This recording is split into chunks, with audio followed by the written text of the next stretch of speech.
মর্যাদাশীল বাংলাদেশ গড়তে চাচ্ছি, সেহেতু আমরা কৃষি নির্ভর দেশ হওয়ার কারণে আজকে কৃষকের সুযোগ সুবিধা তাদের দোরগোড়ায় পৌঁছে দেওয়া দরকার।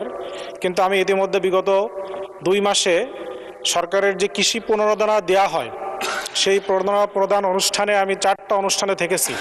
আমি খেয়াল করে দেখেছি যে সেখানে একজন কৃষক এই প্রণোদনা নেয়ার জন্য যখন উপজেলা সদরে আসে তখন তাকে আমার ক্ষুদ্র একটা জেলা, ছোট জেলা, সেখানে তাকে 22 কিলোমিটার পথ 25 কিলোমিটার পথ পাড়ি দিয়ে উপজেলা সদরে এসে নেওয়া লাগে। আমি কয়েকজনের কাছে জিজ্ঞাসা করেছি যে আপনার কত টাকা খরচ হয়। তো একজন বললেন যে আমার 400 টাকা বাড়ি থেকে আসা যাওয়ার জন্য খরচ হয়। কিন্তু হিসাব করে দেখা যায় যে গ্রুপ ভিত্তিক যে বীজ প্রদান করা হয় বা সার প্রদান করা হয় তার দাম কোনো সময় 200 বা 300 টাকা।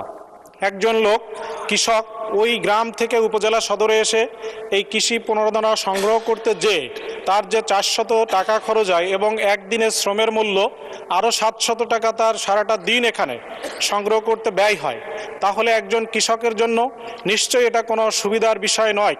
সেজন্য আমি সবিনয়ে মাননীয় প্রধানমন্ত্রীর কাছে জানতে চাই যে কৃষকের এই প্রণোদনা তার দোরগোড়ায় পৌঁছে দেওয়ার জন্য আমরা অতি দ্রুত ইউনিয়ন ভিত্তিক এটা তাদের কাছে পৌঁছানোর জন্য কোনো ব্যবস্থা গ্রহণ করতে পারবো কিনা, মাননীয় প্রধানমন্ত্রীর ব্যাপারে পরিকল্পনা কি সেটা জানতে চাই। মাননীয় স্পিকার, ধন্যবাদ। মাননীয় প্রধানমন্ত্রী। মাননীয় স্পিকার এবং মাননীয় সংসদ সদস্য, আপনাদেরকে ধন্যবাদ। মাননীয় সংসদ সদস্য, আপনি যে প্রশ্নটি করেছেন কৃষক যে প্রণোদনা, হ্যাঁ আপনার কথাটি সঠিক। অনেক ক্ষেত্রে এরকম ঘটনা বিভিন্ন জায়গায় ঘটছে। সেজন্যই কিন্তু আমরা কৃষক কার্ডটা ইন্ট্রোডিউস করতে চাইছি। তাহলে আর কৃষককে 22 কিলোমিটার পথ পাড়ি দিতে হবে না, সেটি তার কাছে সরাসরি পৌঁছে যাবে কৃষক কার্ডের মাধ্যমে।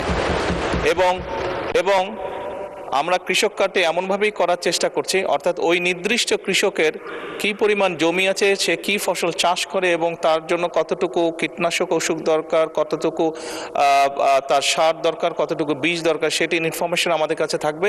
এবং তার এলাকায় ওই ইউনিয়নের মধ্যে যেটি আপনি উল্লেখ করেছেন সেই ইউনিয়নের মধ্যে মাননীয় স্পিকার, আমরা যে সকল দোকানে এই জিনিসগুলো পাওয়া যাবে সেই দোকানে তার জন্য নির্দিষ্টভাবে বরাদ্দ থাকবে। সেই দোকানে গিয়ে তার কার্ডের মাধ্যমে তার জন্য বরাদ্দকৃত যেই সহায়তা আছে সেটি সে নিতে পারবে। আমরা সেই ব্যবস্থা থেকে ইনশাল্লাহ আগাচ্ছি। ধন্যবাদ মাননীয় স্পিকার।